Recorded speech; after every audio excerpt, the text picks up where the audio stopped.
असा सामाजिक उपक्रम हाती घेतला आहे, जे की या ठिकाणी फिरायला येणारे पर्यटक आहेत त्यांच्या सुरक्षेच्या कारणास्तव एक काल पोलिसांनी या ठिकाणी माझ्याशी वेळ घेतली, त्यांनी चर्चा केली. त्यांची चर्चा मला अतिशय आवडली. त्याप्रमाणे त्यांनी लागलीच आज त्यांचे जे माझ्याशी चर्चा केल्यानंतर जे बॅनर्स पोस्टर्स लावायचं त्यांनी आयोजन केलेलं होतं, त्यांचं सामाजिक उपक्रम होता तो त्यांनी आज हाती घेतलेला आहे. आणि त्याचं आता सध्या उद्घाटन झालं. तरी जे माथेरान या ठिकाणी पर्यटकासाठी येणाऱ्या पर्यटकांना असं जाहीर आव्हान आहे की पहिल्यांदा स्वतःची सुरक्षितता बघा.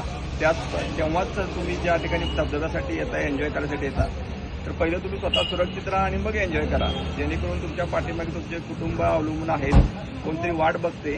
तर असं अतिउत्साह असा तुम्ही बाळगू नका, जेणेकरून स्वतःचा जीव धोक्यात घालून एखादी दुर्घटना नाही झाली पाहिजे, याची सर्वांनी काळजी घेतली पाहिजे.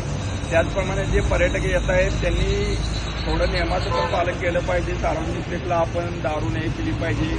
जे वाहतूक करणारे पर्यटक आहेत त्यांनी त्या ठिकाणी वाहतुकीचे नियम पाळले पाहिजे, कारण का घाट रस्ता आहे, छोटा रस्ता आहे, येण्या जाण्यासाठी एकच म्हणजे लेन आहे. तर जेणेकरून एखाद्या वेळेला ट्रॅफिक थोडंसं जर जाम झालं तर लेनचं शिस्तीचं पालन करायला पाहिजे, जेणेकरून आपल्या सर्वांच्यासाठी हे चांगलं राहील की लवकरात लवकर आपल्याला ट्रॅफिक मूव्ह करता येईल.